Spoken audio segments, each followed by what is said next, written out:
Bismillahirrahmanirrahim. Assalamualaikum warahmatullahi wabarakatuh.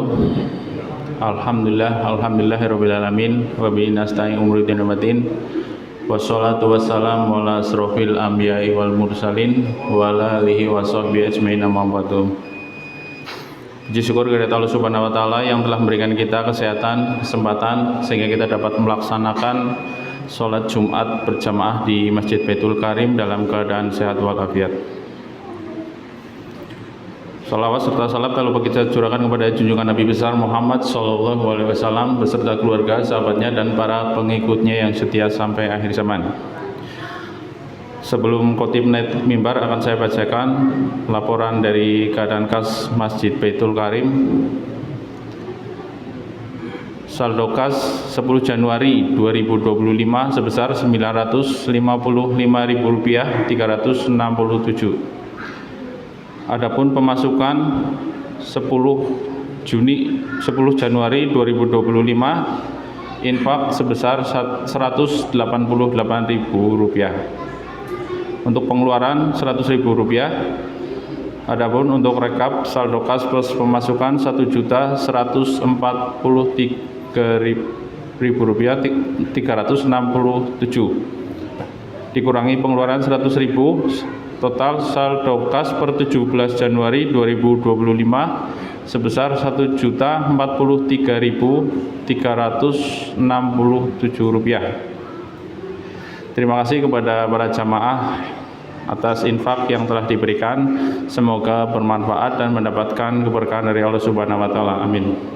Adapun untuk petugas khotib pada Jumat ini adalah Ustadz Heri Ules.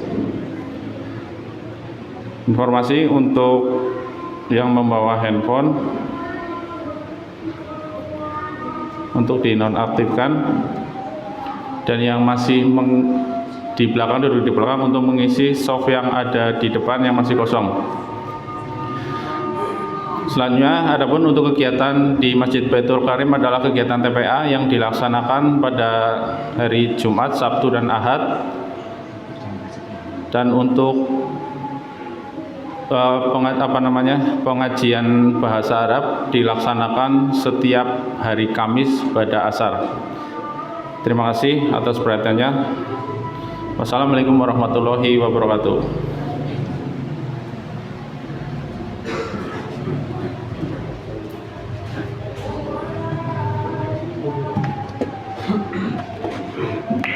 Mohon kepada jamaah yang masih di luar atau masih menempati shaf di belakang, dimohon untuk mengisi shaf yang depan terlebih dahulu. Monggo Mas, maju dulu, rapikan dan rapatkan shaf terlebih dahulu yang di depan.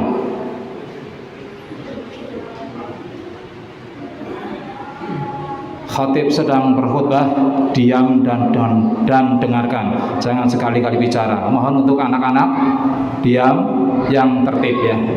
Bismillahirrahmanirrahim. Assalamualaikum warahmatullahi wabarakatuh.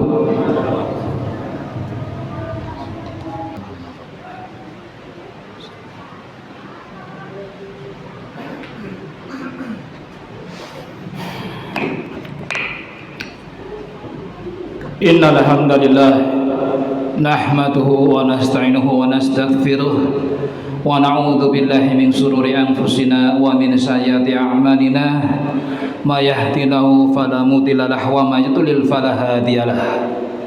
Wa asyhadu an la ilaha illallah wahdahu la syarikalah wa asyhadu anna Muhammadan abduhu wa rasuluhu la nabiyya ba'dah.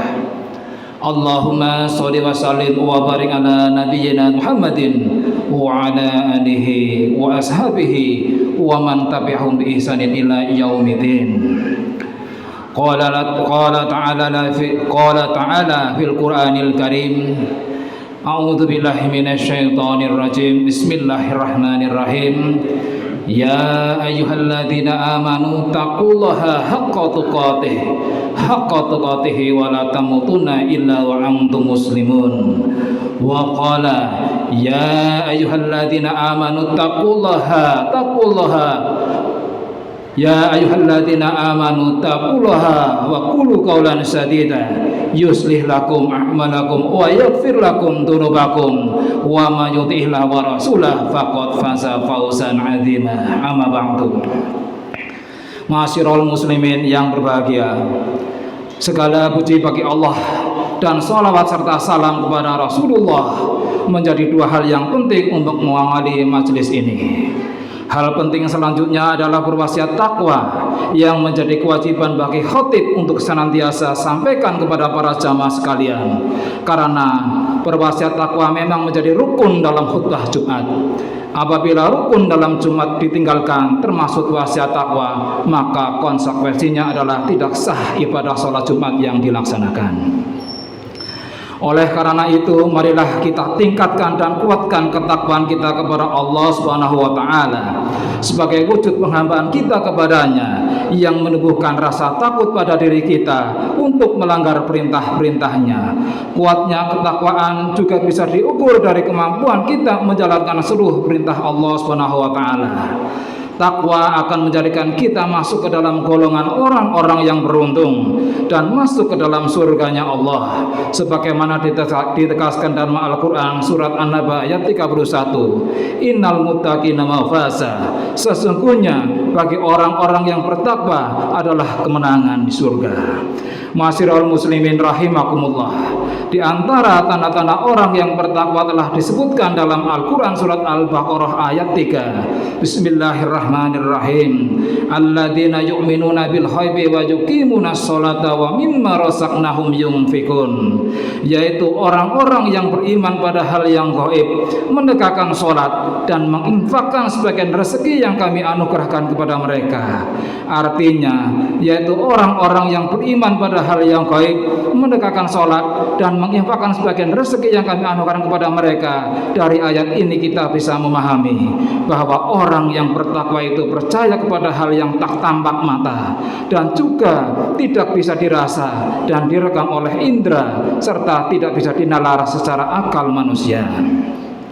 Hal ini disebut dengan istilah ghaib. Orang yang bertakwa juga dicirikan dengan konsistensinya dalam menjalankan ibadah sholat sebagai ibadah vertikal menyembah Allah Subhanahu wa taala. Dalam hal ini, yakni percaya kepada hal yang ghaib dan menjalankan sholat menjadi dua hal yang saling relevan dengan keberadaan kita di saat berada di bulan Rajab ini. Di bulan inilah sebuah peristiwa ghaib yang tak masuk akal dan hanya dipercayai oleh orang-orang yang beriman saja.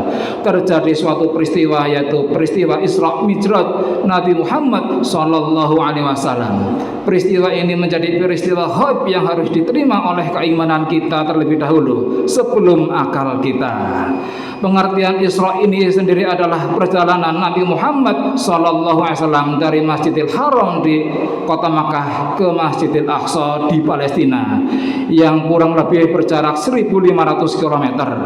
Sedangkan Mi'raj adalah perjalanan beliau dari Masjidil Aqsa ke Sidratul Muntaha, yakni tempat di langit yang bersifat gaib, tidak mungkin dijangkau oleh panca indera manusia, bahkan tidak dapat dijangkau oleh akal pikiran. Dua perjalanan ini ditempuh Nabi Muhammad hanya dalam satu malam. Peristiwa agung ini telah diterangkan dalam Al-Quran, Quran surat Al-Isra ayat 1, yang artinya, Maha suci Allah yang telah memperjalankan hambanya, yaitu Nabi Muhammad, pada malam hari dari Masjidil Haram ke Masjidil Aqsa, yang telah kami berkahi sekelilingnya agar kami perlihatkan kepadanya sebagai tanda-tanda kebesaran kami. Sesungguhnya Dia Maha mendengar lagi Maha melihat. Ma'asyiral muslimin rahimakumullah, dalam perjalanan spiritual ini Nabi Muhammad mendapatkan oleh-oleh yang sangat monumental dan menjadi hal yang paling sering disebut pada bulan Rajab, yakni oleh-oleh dari Allah, perintah dari Allah, yaitu pelaksanaan sholat 5 waktu. Maka kurang lengkap rasanya jika peringatan Isra Mi'raj yang sering dilakukan masyarakat di Indonesia tidak mengangkat dan membahas masalah tentang sholat, baik pembahasan tentang sholat dari perspektif fikih, tasawuf, kesehatan, maupun dari perspektif yang lain yang mampu meningkatkan keimanan dan ketakwaan kepada Allah Subhanahu wa taala.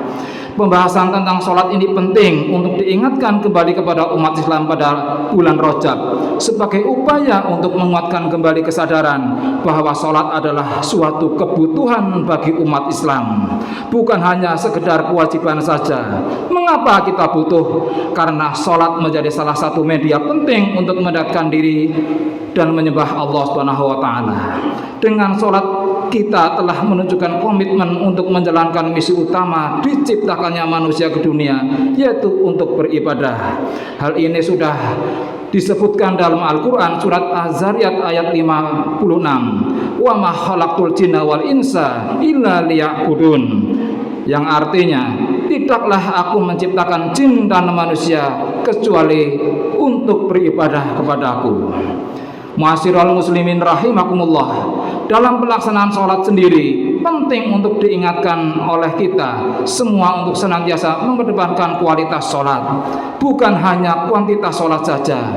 Kewajiban sholat yang difokuskan kepada kuantitas atau jumlah saja akan menjadikan diri kita terbebani dalam menjalankannya.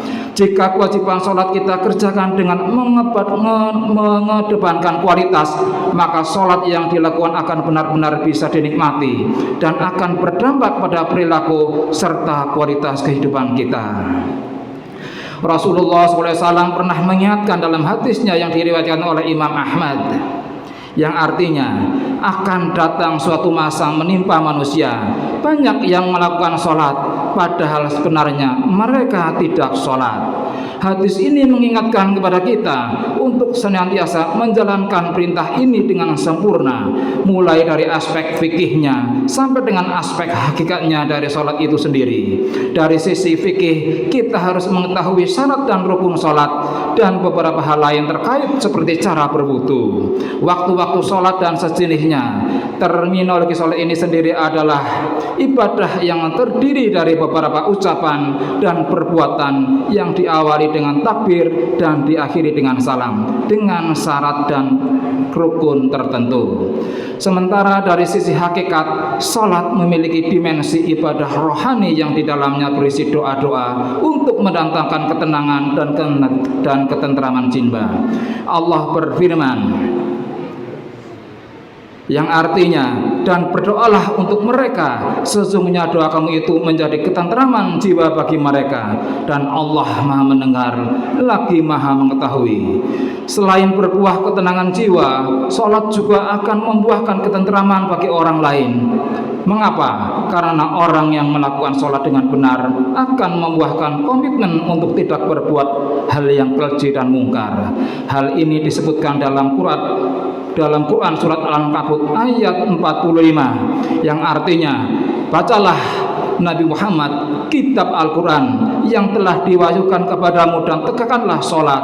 Sesungguhnya sholat itu mencegah dari perbuatan keji dan munkar. Sungguh mengingat Allah itu lebih besar keutamanya dari ibadah-ibadah yang lain. Allah mengetahui apa yang kamu kerjakan. Ma'asyiral muslimin rahimakumullah, marilah di bulan Rajab kita ini kita jadikan peristiwa Isra Mi'raj sebagai media untuk lebih menguatkan keimanan dan ketakwaan kita kepada hal-hal yang gaib, serta menjadikan sholat sebagai ibadah yang benar-benar bisa membuahkan hasil nyata yang berdampak pada kehidupan diri dan masyarakat sekitar. Semoga apa yang diupayakan oleh kita dengan menjaga kuantitas dan kualitas sholat yang kita lakukan, semoga Allah memberikan kekuatan serta mengabulkan harapan-harapan kita. Aqulu qouli hadza fastaghfirullahi wa lakum fastaghfiruhu innahu huwal ghafurur rahim.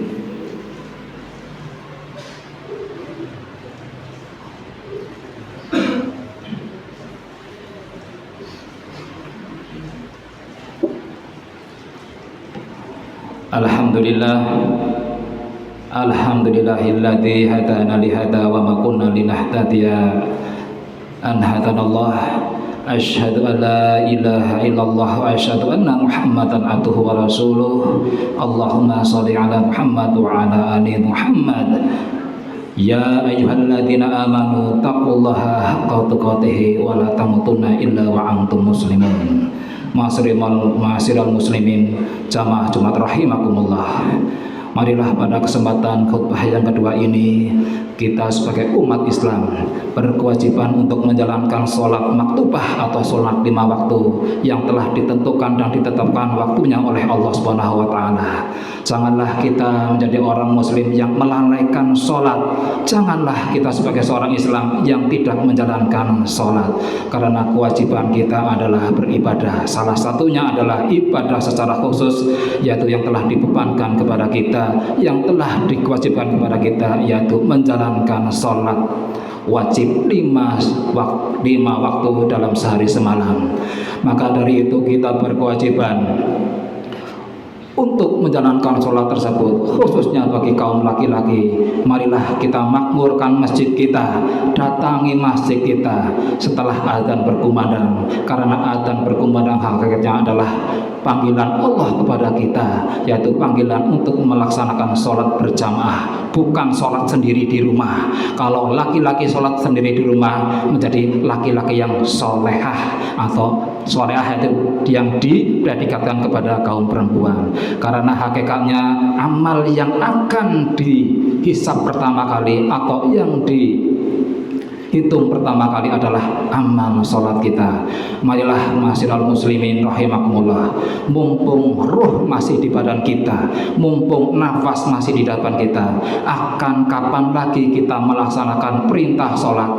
Dan khususnya bagi kaum laki-laki, mari makmurkan masjid, datangi masjid setelah azan berkumandang, sholat tepat waktu, sholat awal waktu di masjid masing-masing. Janganlah kita terlena dengan kehidupan ini, karena hakikatnya masih panjang perjalanan ruh kita untuk menghadap kepada Allah Subhanahu wa Ta'ala. Mumpung kita masih bernafas di dunia ini, kita beramal soleh sebanyak-banyaknya, karena kalau kita sudah masuk ke alam kubur, kita sudah di alam barzah, kita sudah tidak akan bisa lagi beramal soleh, karena amal soleh hanya bisa dilakukan di dunia ini saja.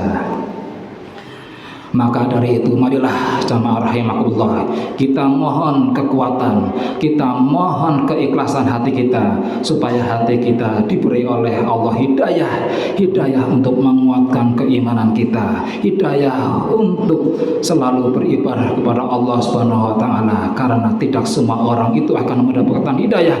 Hidayah itu harus dijemput, hidayah itu harus dicari, bukan dinanti. Maka dari itu ya ma'asyiral muslimin rahimakumullah, marilah kita berdoa, mohon kekuatan kepada Allah Subhanahu wa Ta'ala. Dan akhirnya, innallaha wa malaikatu yusholluna ala nabi ya ayyuhalladzina amanu shallu alaihi wa sallimu taslima.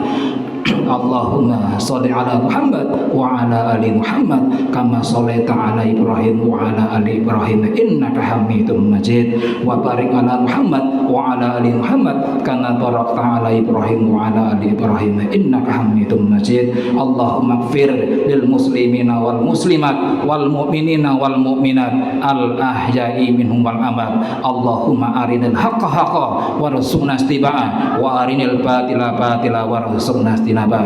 Rabbana zalamna anfusana wa illam taghfir lana wa tarhamna lanakunanna minal khasirin. Rabbana la tuzigh qulubana ba'da idh hadaitana wa hab lana min ladunka rahmah innaka antal wahhab. Allahumma anta rabbi la ilaha illa anta khalaqtani wa ana abduka wa ana ala ahdika wa wa'dika mastata'tu wa a'udzu bika min syarri ma sanatu abu ulaka bi nikmatika alayya wa abu bi dhanbi faghfirli fa innahu la yaghfiru dzunuba illa anta. Rabbi anzidni an ashkura nikmataka allati an'amta alayya wa ala walidayya wa an man sholihan tartahu wa adkhilna bi rahmatika fi ibadika sholihin. Rabbana atina fid dunya hasanah wa fil akhirati hasanah wa qina adzabannar wa qina adzabannar wa qina adzabannar wa adkhilnal jannata ma'al abrar. Ya Aziz ya Ghaffar ya Razzaq ya Salam ya rabbal alamin. Wa sallallahu ala sayyidina Muhammadin wa ala alihi wa ashabi wa barik wa salam. Subhana rabbika rabbil izzati amma yasifun wassalamun ala mursalin walhamdulillahi rabbil alamin wa dzikrullah akbar. Aqimis shalah.